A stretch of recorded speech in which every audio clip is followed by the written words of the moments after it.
Welcome back, everyone, to the Stool podcast. This is season 7, episode 2, and we've started off the day with some technical difficulties. So, welcome to the show, everyone. I am here, although it might sound a bit weird, but I'm here. Like I said, Joey, they've put up with it for 5 years. They can deal with one episode where the audio quality is a bit off. Okay. Yeah. Having said that as well, so last episode was the first time that we've used this new piece of software. It's called Riverside. It's what all the big names are using. Essentially, it just allows you to utilize the recordings, audio and video, a bit better in post-production. I didn't hear anything negative. Did you guys, from anyone? I had to listen back and it sounded pretty hot, so hopefully everyone's enjoying it. Yeah, it's definitely a big jump in quality, I think, from what people were used to, which is fantastic. So let's jump into it. Joey, you sent us some very flash pictures of a table, which I thought was like a bit of a flex, if I'm honest. Like, I can't build a table like that. So yeah, good job. What's going on with that? Well, I only sent you pictures because I thought I might end up talking about it, and I haven't put anything on Instagram yet. But so I mentioned that I was going to start making a desk with the offcuts of the big outdoor table that I made a while ago, and so that is the culmination of what I am making. It's just about finished. By the time this comes out, probably there'll be some online shots of this thing so people can like see what I'm talking about. But it's a very French inspired desk. Like this is, I was trying to work, I don't really know how to describe it, but I started making something that I really wanted to make, and I actually started trying to make this desk about 7 years ago, and I made the legs, and then I just threw it all in the bin, and I couldn't visualize what the rest of it looked like, and I couldn't figure out how to do it, and it was just in the too hard basket. So and then when I looked at this pile of timber, it was such a weird thing that the whole desk just came to me in about 2 seconds, and I could visualize the whole thing, and every piece of wood I could see what it was going to become, and I just made it. It took me about a week, and I just kind of smashed it out, and including the joinery. So that all just suddenly the whole clicked. I just worked out how to do it in about 3 seconds, and and I have had the most fun I've ever had making that I can remember, and it's probably my favorite thing I've ever made. And it's like, wow. I just had fun, and I didn't have constraints. I could just do what I wanted, and if I could make furniture for the rest of my life, that's what I would probably make. It's a very, very cool piece. It's very ornate, ornate with those legs. It's a very niche market if you were trying to sell that. But I think that probably someone would like it. But I mean, that's not really why I made it. And of course, if I could get paid for it, that'd be great. But it's really more of a piece of art for me. That's something that I haven't really done too much of. And yeah, just a really fun thing to do. Can I ask, well, firstly, because people can't see photos of it. In fact, can I show a photo of it? There we go. You can put it up, yeah. There we go. It's basically the least. If you were to have in mind, I knocked this desk up from offcuts. That's not what you expect to see. This is not rustic in any way, shape, or form. So are those drawer dividers and the top slides back? The whole top slides off. Oh, mate, that is neat. So I'm making a video about this, and cool, good. And I got to the point where I was just about ready to put the top on, and I had it kind of set up in my workshop, and my son came down to have a look, and he was helping me. So we had a big power cut for 2 days because we had a big storm, and so my son came down because he was bored, and he started helping me sand the base of this desk, and we sanded it up, and then put the top on it, just sat it there roughly cut, and he just pushed the desktop aside. And he's like, "Oh, this would be so cool. Why don't you make a secret compartment?" And I just got the biggest smile on my face, and I was like, "Holy shit! Why don't we completed this thing for me? Like, you made it so much cooler." Proud dad moment. Yeah. Oh my god! and I wish I had the camera, because we sat and he told me how I should do it. I should make a bolt of the thing and make a sliding thing, and he's like he designed the whole thing in his head in about 10 minutes of how I should do it. I mean, and so it's not, I couldn't make it the way he wanted to because of reasons, like there are Physics. practically physics, but like it's so close to what he wanted. And so, yeah, so now the whole top slides off. There's a little hidden lock on the front side of it. Turn the key and you can move the whole desktop, slides half off, and you can access inside the desk. So Do we yeah, have to very wait for the cool. YouTube video to? Can you explain the sliding mechanism on it? Is it just on So like timber runners that we well, can't as soon as see? he- Yeah, I as couldn't soon as- see it. That's Yeah, why I it's all assumed hidden. it was just pushed to the side. I thought maybe you'd made a torsion box for it. Yeah. it's completely hidden. So the top's only 20 mil thick, and it was sitting pretty flat, but it was kind of bowed, and I was going to pull it flat when I fixed it to the table frame. So that was the first thing I said to my son. Shit, I've got to work out a way to keep this flat. And I had, I think I see it. I and see I it. had Yeah. some 35 by 35 box section steel in the workshop, and I essentially screwed that underneath the tabletop to keep it flat with some little oversized holes, and then essentially used that steel as the keeping the top flat, and it's my runner, and it stops the top from being lifted up. You can't just wrench the top off. And so it's kind of doing three jobs, and it just works perfectly. That's It's great. really nice, Joey. I think I see it as well, Brian. Is that on the far side? It looks like Yeah. there's a groove. Yeah, you can Which see I assume the the overhang of the timber on the sides. Yeah. Yeah. So what I So the did steel there, yeah, sits in screwed on underneath it. that. Yeah, and Yeah. so you can see it. You can, and what I really like about it is that, and I tried to keep it. So I've used brass screws and copper nails to hold the planks inside for the little secret compartment. And when I was touring through Europe, whatever it was, 15 years ago, I spent most of my time on my hands and knees looking underneath these old pieces of furniture. And there's so many examples of quirky kind of, I don't like to use the term secret compartment, but maybe discrete storage. But not only quirky storage options, but just how furniture was made and people experimenting with different things with no training. And just, you could tell it was just somebody has worked out a way to make something, and that now it's part of some amazing collection in a museum. And when you look at those pieces, there's so many quirky things that don't follow any set path about how furniture should be made. And it's kind of all been forgotten because, well, the market probably drives what people make, because there's a very narrow view on what things should do. But if you go back far enough, you find all these examples of just weird design that works, that it's kind of been lost. And I really love that idea that I'm not trying to make a reproduction, but just take from their ideas from long ago that still hold up. That's still fun, still useful. Yeah, That I'm not gonna activate your PTSD again, but I could see it in an embassy. I could definitely see it in an embassy desk. Sorry to bring up the embassy. If people go back a couple of seasons and you hear the embassy stories. But yeah, it's a really beautiful piece, Joey. Well, and you seem really reinvigorated as well. Like you seem excited. I'm on the verge of shutting up shop and not being. I was going to say, anymore. with everything going on, the fact that you are slightly reinvigorated is amazing. Yeah, I mean, it's really been fun to work on, and I've just been, I've been awake all night thinking about how to make that happen. It's really weird to have such a visceral kind of push to get something out of you creatively. And I haven't felt that for a long time because I've just been slogged down with trying to feed the family.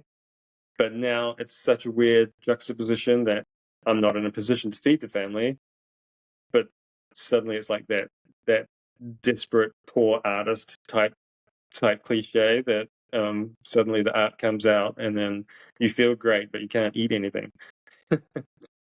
Are you all right to talk about what's going on with the Yeah, shop, or what's not going on in the shop? I I just mean, think this is a part of the industry. yeah, I mean, I can't go anywhere without finding tradesmen who don't have work. Um, people, friends of friends, are packing up and moving to Australia to try and find something. Um, there's just so yesterday I did 2 days labouring on a local building site. There was a 2 days of good weather and they needed to get their roof on, so I was a roofer for 2 days. Um, and they're in the middle of a multi-million-dollar build, and they have to stop as soon as it's watertight because they don't have the funds to carry on, and Oh, jeez. there's just not enough cash around. Um, and so I'm doing everything I can to keep my business going, because when I do have work, I can make reasonable money. And if I have to shut up shop and go and, the available jobs currently for me are water meter reader, or um, You'd make an post. amazing water meter reader, I would have to Yeah, there's say. I could be a postie, a courier driver locally. Um, Stop And the go, reason stop go person. yeah, I lollipop could. man. Definitely, I could be a stop go. Yep. And the reason construction, like on-site work, is not an option is just because there isn't anything available. There's really not much. Yeah. Okay. I'm investigating every kind of lead I can. It's funny. I had all sorts of epiphanies in the last 2 weeks about, because we started pushing local Facebook advertising, and I got this flood of inquiries. And I pushed my ads nationwide because I'm like, fuck it, let's see what is out there. If I get any bites from the other end of the country, then I just have to travel to do the job. But there was a flood of inquiries, but they were all tire kickers. And the couple that seemed like it could be something turned into nothing.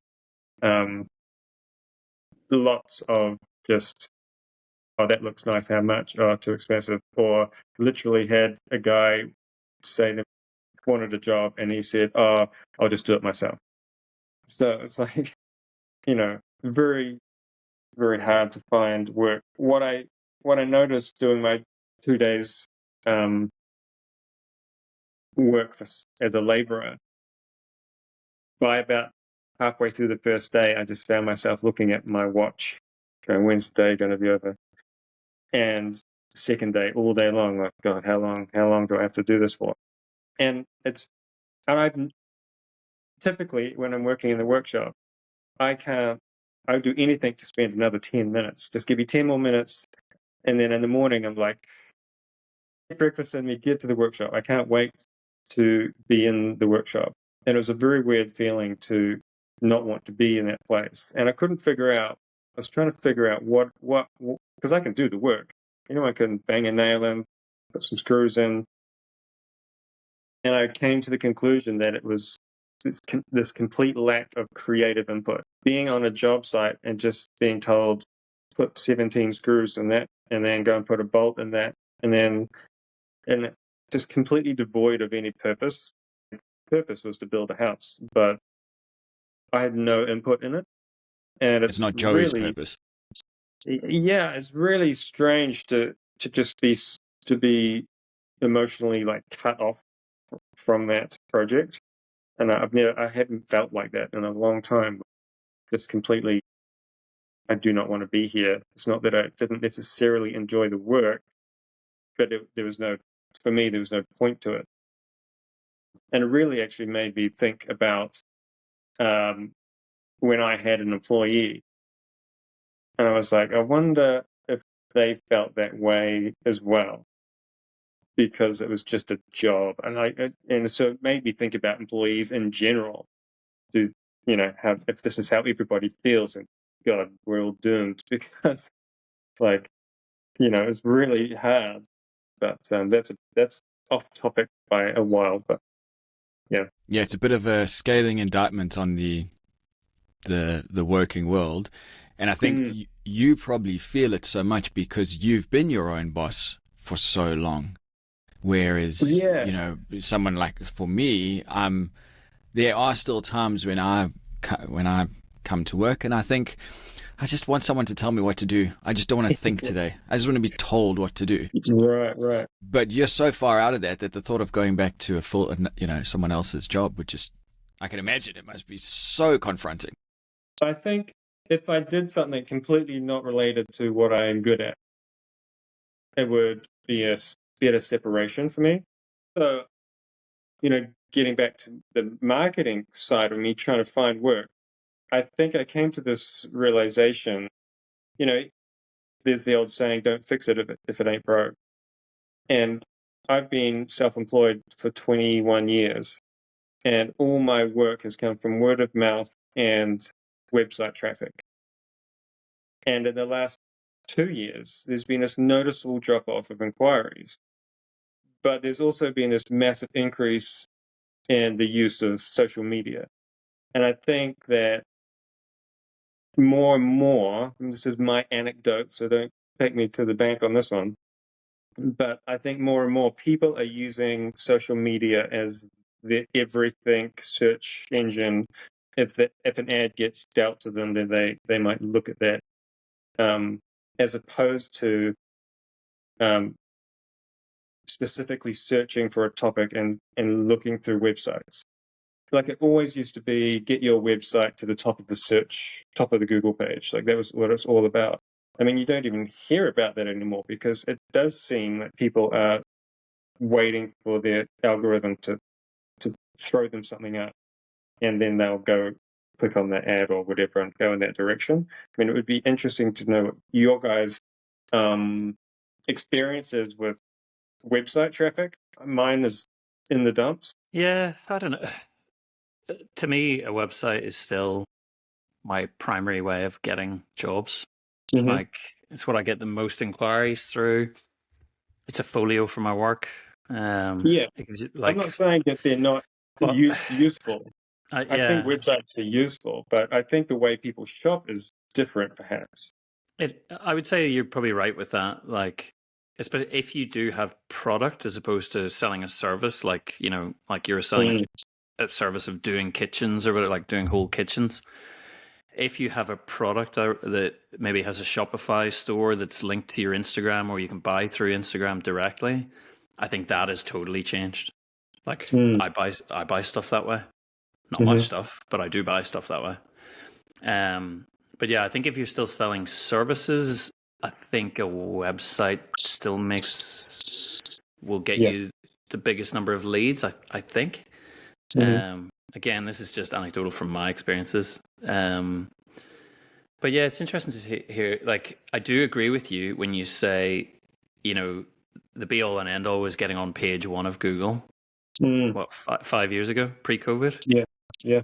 Whereas now it is so far from possible to do that.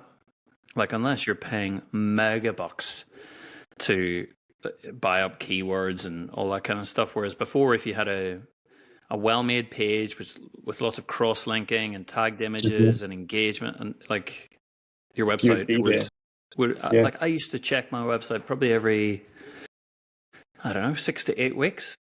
And I had a whole number of search terms that I would go in. I would clear my browser so it wouldn't sort of pick up any history that I'd been on clear all the cookies. And then you'd go on the website and see where you ranked for these different search terms. I remember avidly tracking that. I cannot remember the last time I did it. Years and years, because, I think you're right. I think once you get beyond page one, you don't tend to look at it. No. So I do. So I think there is a change, at least. So my whole spiel there was just to say that I've been advertising for 20-something years the same way. And suddenly there's a lack of work, and I'm going to have to try and explore what else there is to work that is working, because right now what has worked for 20 years isn't working. And so I'm like just every direction scrambling for where to put my money that I don't have. So, yeah. Do you think the fact that you've moved so far in recent years has affected the word of mouth side of things? Possibly. I mean, it's hard to give it an answer because it's an unknown. I think I've lost some work because people search my website once there's a lead interaction and say, I've had them say, oh, you're too far away, like from Auckland City. Say, I'm an hour and a half drive from Auckland City, which for a job, I don't think is that big of a deal. But some people just don't want or feel like they'd rather hire someone local. But to me, New Zealand is so small. There's 5 million people spread out on this giant hunk of land. We are all local. Like, it's such a tiny amount of population, but we are spread out physically. But to say you want to keep your business local, the chances of you finding someone local who can do what you want is also slim. Like, you don't have people coming out to your workshop really at all anymore, do you? No, clients do show up. Clients do show by up? arrangement. I was going to say, like, take any reference to where you're located, like your actual workshop location, off the website, and just say servicing the Auckland region. Yeah, or Auckland based. That's how it was, and I wonder if I should take it off because I put it on because I was getting a whole lot of work locally, and I wanted that to continue. But that's got dead in the water. So yeah, maybe I need to change the location. Yeah, it's something that I've been wondering about as well. Like, obviously, Ballarat's a little bit of a bigger place than where you are, but I'm wondering whether I, focus more on the Australian made or made in Victoria kind of aspect than made in Ballarat. But yeah, I'm sticking with made in Ballarat for the time being. But one thing I was going to ask, like, doing this job that you're finding mundane and like, is it going to be an ongoing thing? Like, are you signed up for others? Yeah. No, I'm just contracting to whoever wants to pay me some money. Do you think that there could be an end game where it's actually a positive result, where you spend these 1 to 2 days a week in a job that is just mind-numbingly boring, and you're thinking about your own projects, and then I know you saying you're motivated to get up and get to the workshop, but I think if we'd asked you that question like 2 or 3 weeks ago, when all the stresses of business management and like, how am I going to feed my family, once that little bit of relief is, I've got my money in the bank for doing those 2 days, do you think then it frees you up to actually really smash it out? I think you're right. And ideally, that is probably what needs to happen. I've actually messaged people locally for that kind of part-time work laboring stuff. Haven't heard back. I mean, at the moment, the average amount of the average amount of applicants per job is about 80 for one job.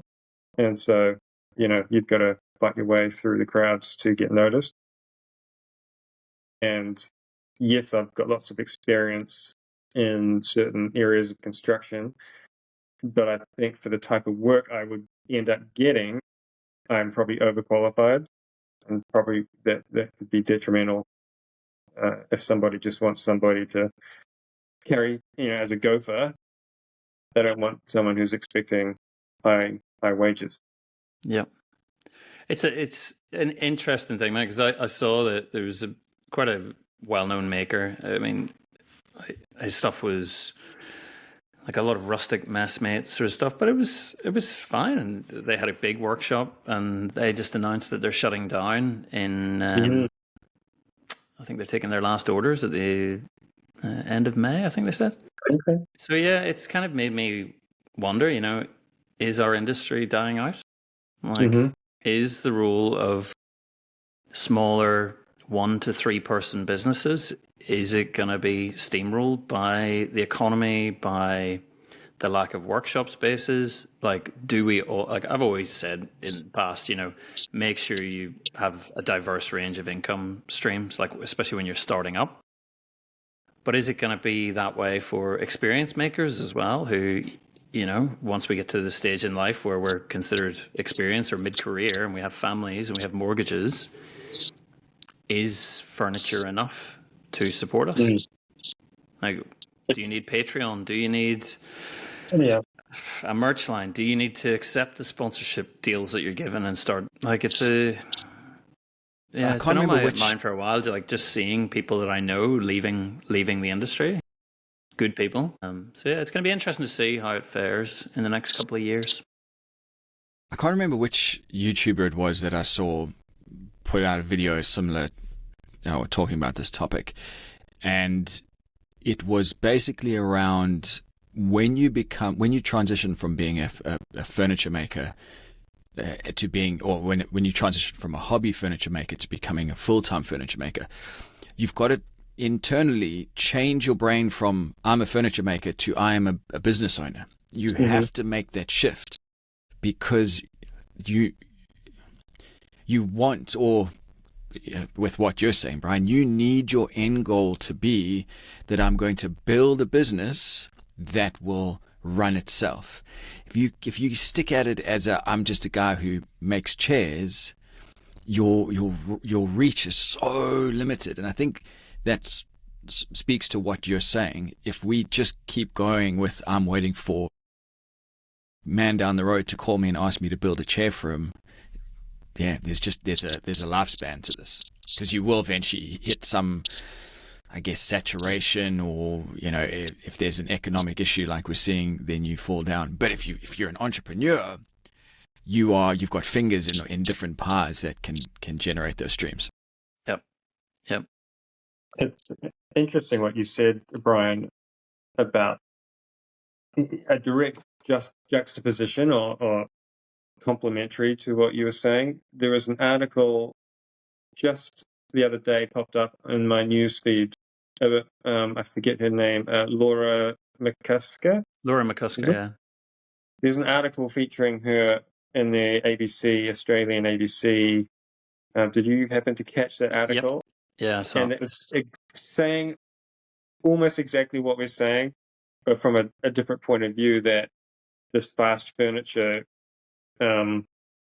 whatever craze is happening, where people are just buying your IKEA awful flat pack stuff and calling it furniture.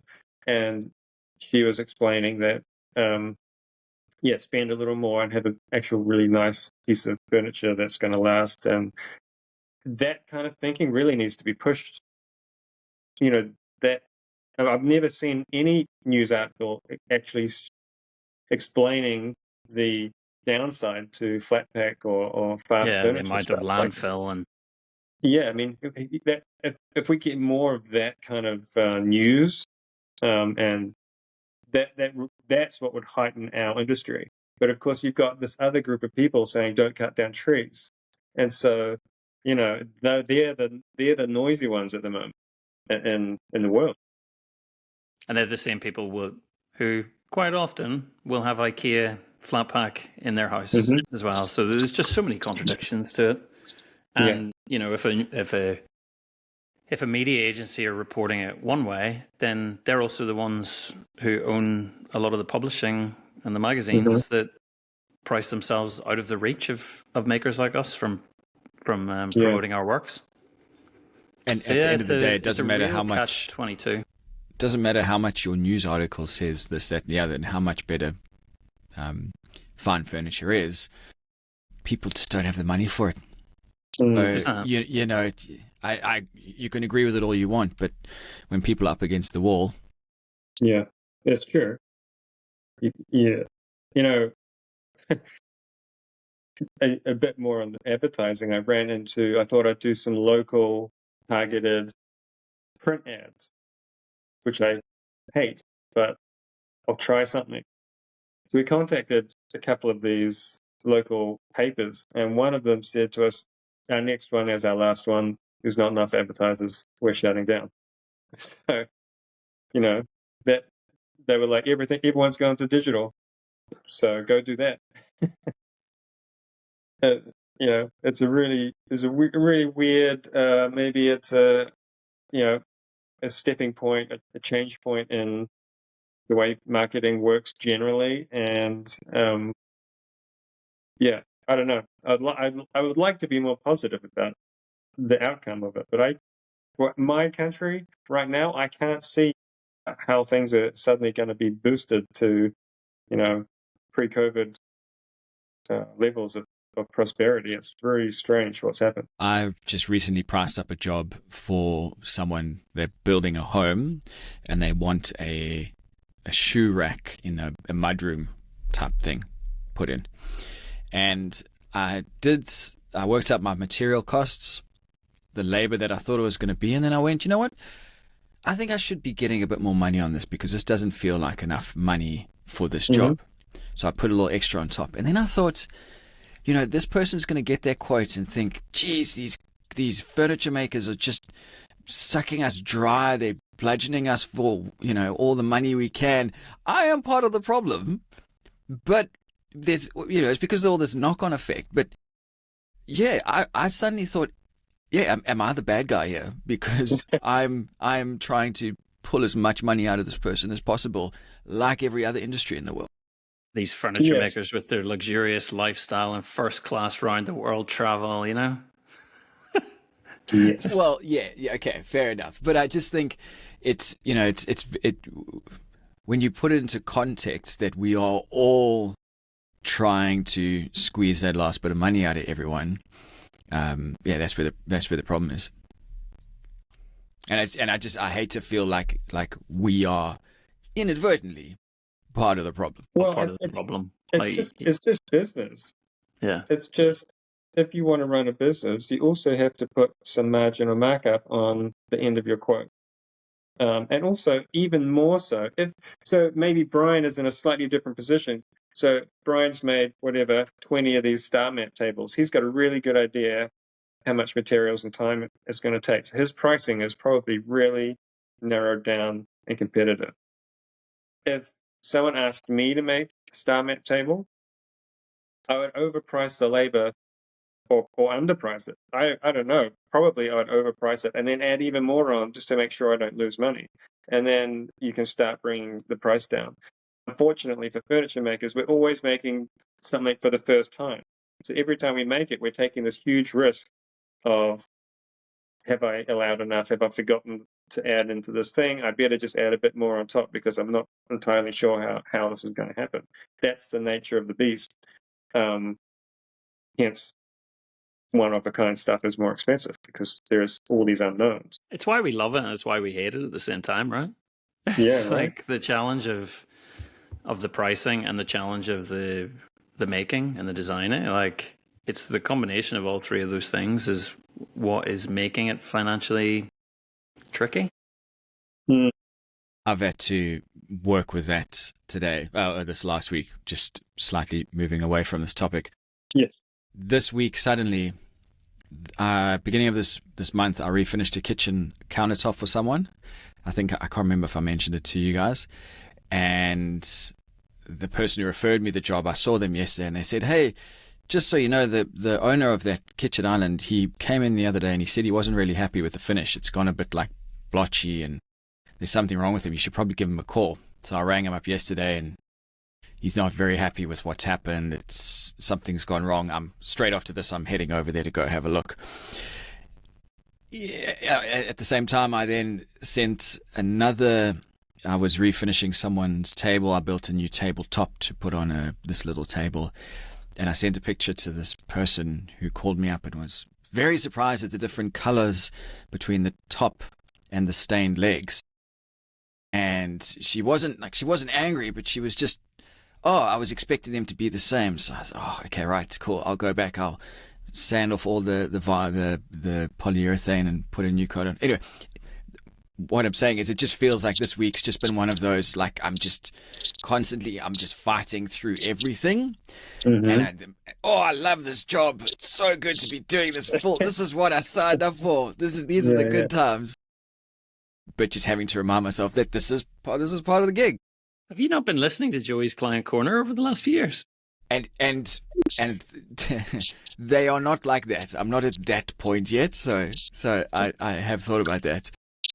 But it just really does remind you that this isn't all glamour, this job. The to get technical for a second, the blotchy islands is probably oil. That's oil from them working in the kitchen. So when I went there, when I did it originally, I did it over 2 days. So I sanded it, put a layer of, and it's pure tung oil as well. So the stuff's just sticky. It's awful to work with. Put the oil down, came back the next day, and I walked in and I said to the owner, has someone put something on this counter? Oh, our son came in and put a wet cup on top of it. And I said, look, I'll do my best. I'll try and rub it out as best as I can because the oil's still soft, etc. So going there today, that's going to be exactly what I'm looking for. If there are perfectly circular blotches in this table, then then that could be an indication. But no, it sounds like it's more to do with the color isn't even, so it's dried differently. And this is just going on what he said. He feels like it's dried differently in some spots. The finish is drier than it was before, so maybe there's not enough oil. I'm not really good. I've only used tung oil a couple of times. They requested tung oil, did they? Well, it was what they've been using up until now. And he said that the surface isn't very. It's a bit rough, which I can't understand how. I did it up to 240. It felt good to me. It looked good to me when I left. So I can't understand what could have happened. Is it actual tung oil? My understanding is like tung oil takes months to dry as a natural product because it's just there's no hardness or thinners in it. It's just squeezed tree, and they get oil from it, and then. And so is that what you're using? Or? Yeah, this is pure tung oil, so it's not the it's drying overnight. Oh no! So I did the 2 coats, then left it for 2 days. I told them 48 hours, no touching. It still seems really quick for tung oil. It is.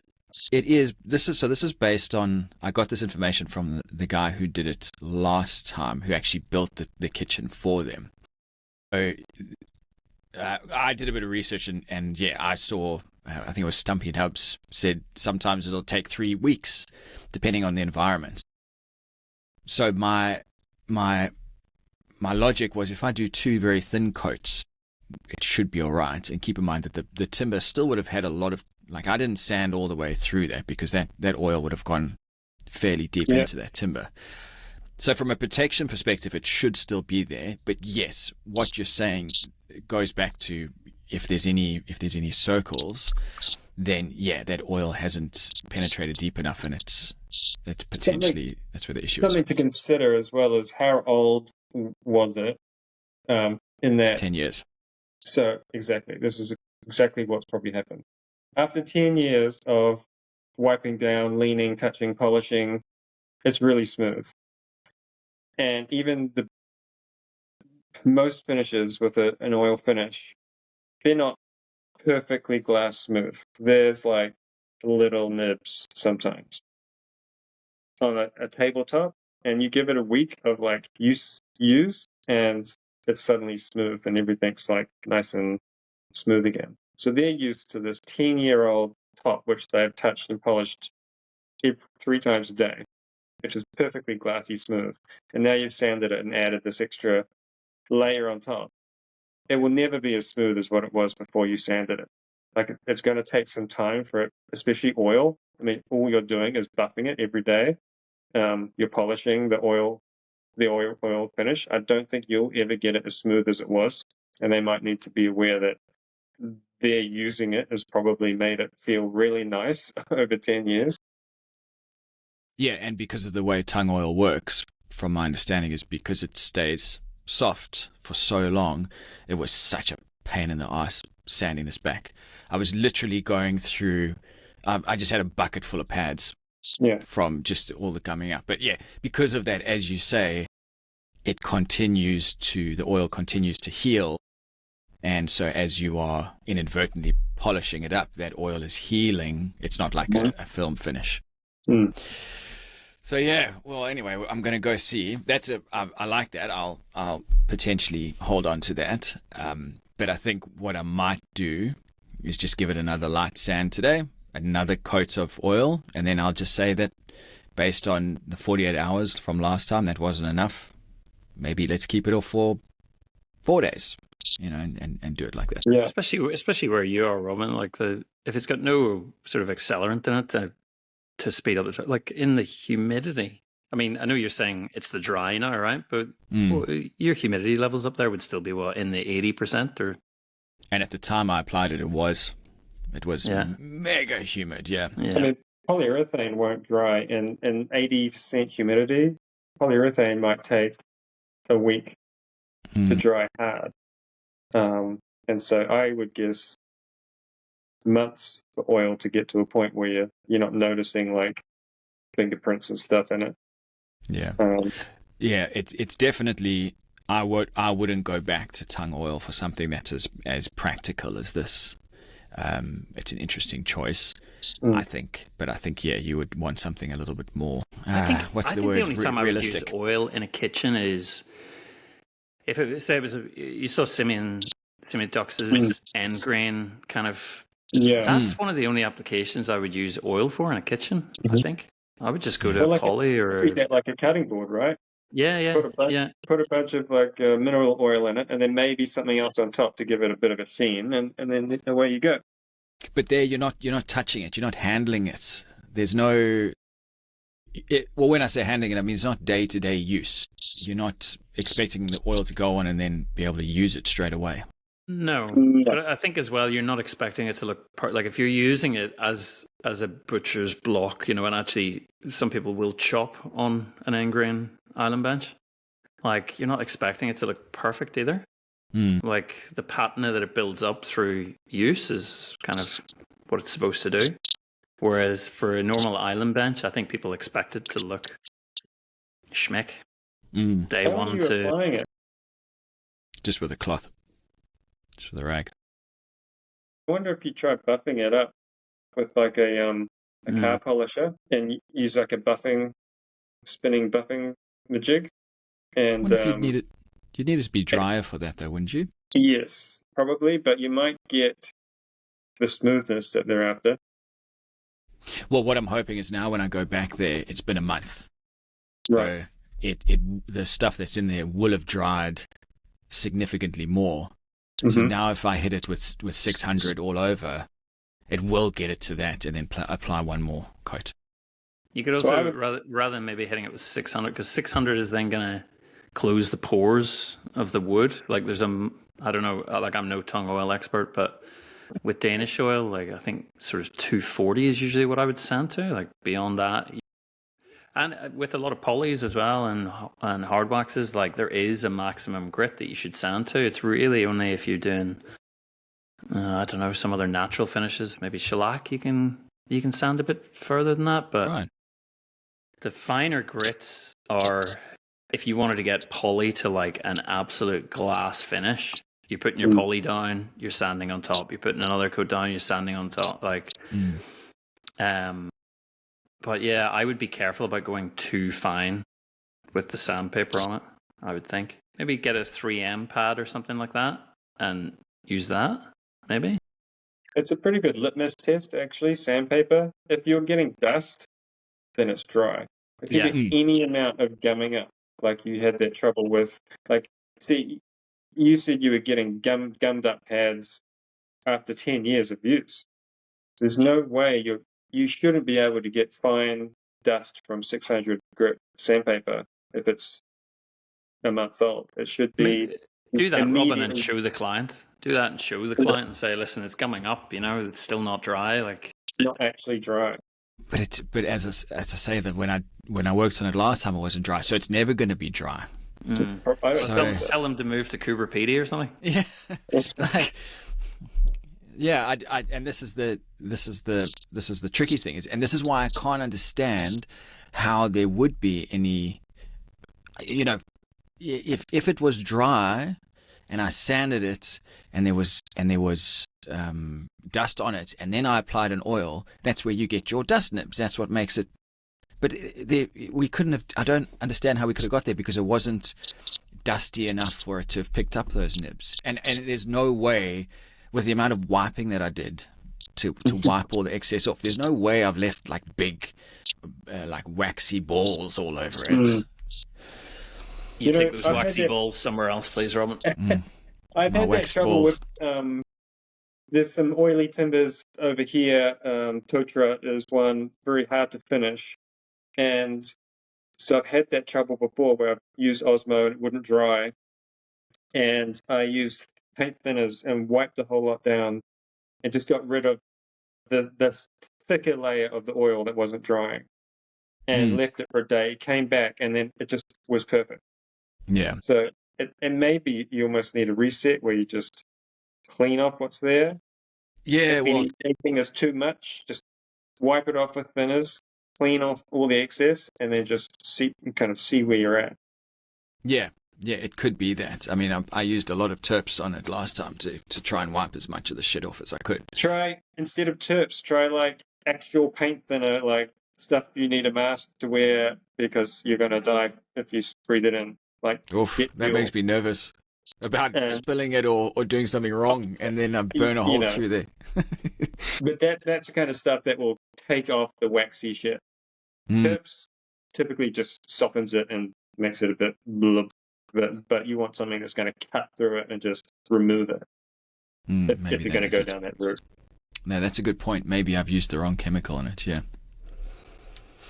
All right, well, I hate to be that guy, but I'm going to have to bring this episode to a close because I have to be there in now 40 minutes, so okay, we're going to have to shesha, as they say back where I'm from. Righto, cool. Good chat, guy. Oh, before we go, one thing I do have to say, I have a shout out for someone. Last episode, we were talking about the round base that I was building, that table base for someone. They've just gone with a very simple round base, nothing fancy. But we were discussing potential ideas. Mr. Fergus Ward sent me a message on Facebook with sketches, different ideas, and basically an essay on the different routes that he would go. I had so many people come out with messages with different ideas. It was awesome, but particularly, as I say, Fergus, the actual sketches, like what an awesome dude to put so much effort into the message. So I just wanted to do a quick shout out to say thank you. Very cool. Yeah, sorry, I've been slack with the old socials on the Shop Stool podcast. I have had a couple of weeks of school holidays, my first ever child school holidays, so I've been trying to entertain him. So I will be getting back onto it cool. This week. Is the plan? Sometimes. Yeah. Cool. All right, guys. Good talking. See you in a couple of weeks. Yeah. See you later. Bye. Bye, guys.